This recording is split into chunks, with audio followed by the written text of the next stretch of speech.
Good afternoon, everyone. My name is Jamie Peeler, and I'm a PhD candidate in the Department of Geography. Today, I will be sharing my research on the ways that seed supply, scale, and terrain interact to shape post-fire tree recovery. To share my research with you, I first need to take you back to my days as a research assistant before starting graduate school. I was in my early 20s at the time, living in remote areas across the US. Every morning, I would wake up and hike with a small team to different GPS points in forests that burned recently. After arriving at the GPS point, I would pull out clipboards, data sheets, and measuring tapes from my backpack, tools that would help us understand that site's recovery story. From my backpack, I would also pull out a rangefinder. It's a device that's about the size of your palm, yellow and black, and with that rangefinder in hand, my job was to stand at the GPS point it towards the nearest surviving tree, and press a button that prompted the rangefinder to calculate the straight line distance between myself and that nearest surviving tree.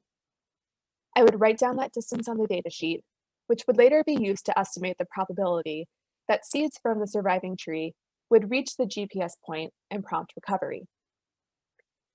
But then I started my PhD in geography, which is a discipline that unravels how patterns across space and time affect processes in the environment and society. And I started to wonder, is measuring straight line distance really good enough for estimating post-fire tree recovery? In reality, straight line distance doesn't actually account for the entire seed supply. It only accounts for the seeds in that single nearest surviving tree. But accounting for other surviving trees introduces multiple challenges. First, we need to determine the correct spatial scales to account for seed supply. In other words, should we be accounting for every tree within 50 meters? 100 meters? Second, these surviving trees are not distributed across a flat landscape. Instead, they're distributed across landscapes with rugged terrain, creating physical obstacles that can actually keep seeds from reaching a burn site successfully. Consequently, terrain might influence the spatial scales we should be using. Finally, forests are made up of more than one tree species, and each has its own strategy for recovering after fire. For instance, subalpine fir is a common tree species in the western US. It predominantly relies on the wind dispersing seeds from those surviving trees to a burn site. In contrast, other common tree species have much more localized strategies, like lodgepole pine, which actually stores seeds in closed cones that burst open after fire, or quaking aspen that can resprout from below ground roots.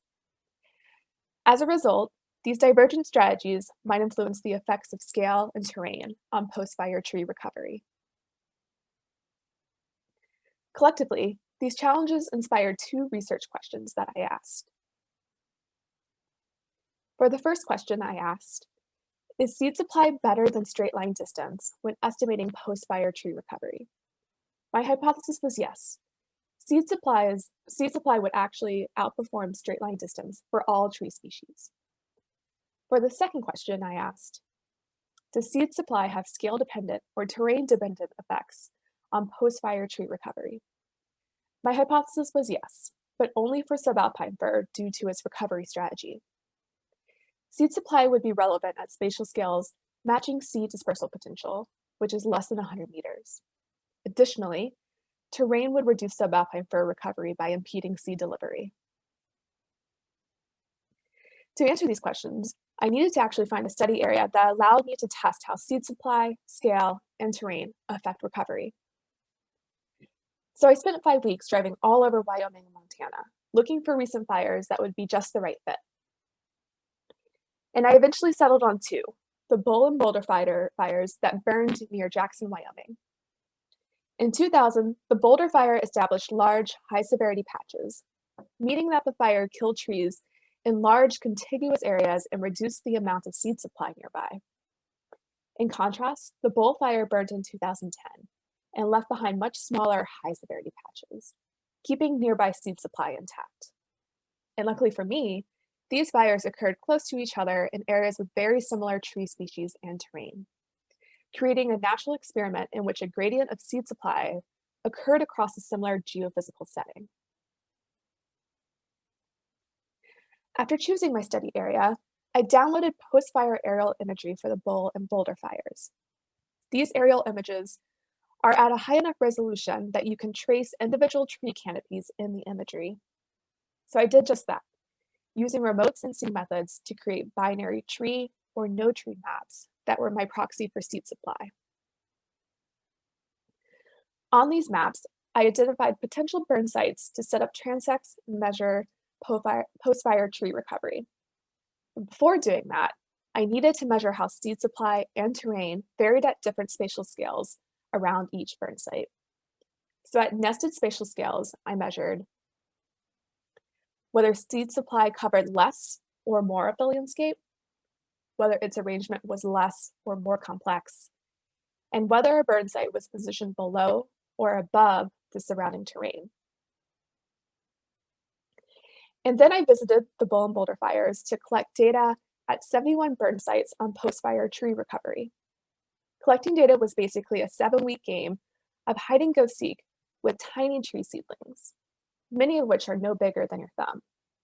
Every morning, 2 research assistants and I would hike out to several burn sites, set up transects, and count the number of tree seedlings. After finishing the seedling count, we also pulled out that yellow and black rangefinder to measure the straight line distance to nearest surviving tree. Back at home, I transformed the seedling counts into numbers representing regeneration density. I then built statistical models that either use straight line distance or seed supply and terrain at different spatial scales to estimate regeneration density. After building the models, I found that seed supply did in fact outperform straight line distance, but at species-dependent spatial scales. In the plot you're seeing now, the colorful circles mark the best models for subalpine fir, lodgepole pine, and quaking aspen, respectively. For subalpine fir, relevant spatial scales included 50 meters or 100 meters, while 25 meters was the most relevant spatial scale for lodgepole pine and quaking aspen recovery. Additionally, for subalpine fir, I found that terrain interacted with seed supply at 100-meter spatial scales to determine recovery. Even when a burn site was surrounded with sufficient seed supply, whether it was positioned below or above terrain affected its regeneration density.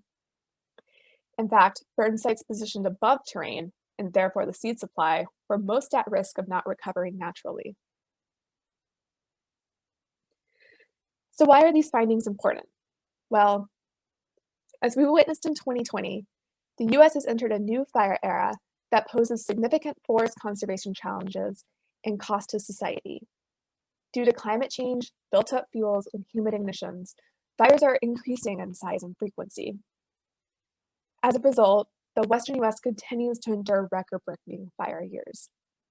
And I don't know about you, but those orange wildfire skies from the summer will forever be etched in my memory.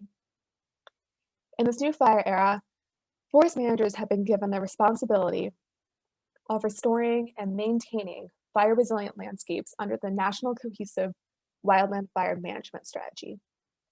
But to meet that goal, forest managers will need to account for the complex ways that seed supply scale and terrain interact to shape post-fire tree recovery. My findings provide science-based avenues to incorporate those interactions into management plans, helping to steward resilient forests in a time of increasing fire. Thank you again for letting me share part of my research today. I would like to acknowledge the organizations that made it possible: the National Science Foundation, National Geographic, Joint Fire Science Program, NASA, and the Penn State Center for Landscape Dynamics. Additionally, thank you to the hardworking research assistants that made data collection possible: Shanna Walker, Hunter Mitchell, Melody Sipe, and Shelby Duncan. Finally, thank you to my advisor and dissertation committee for their guidance: Erica Smithwick, Alan Taylor, Doug Miller, and Laura Lighties.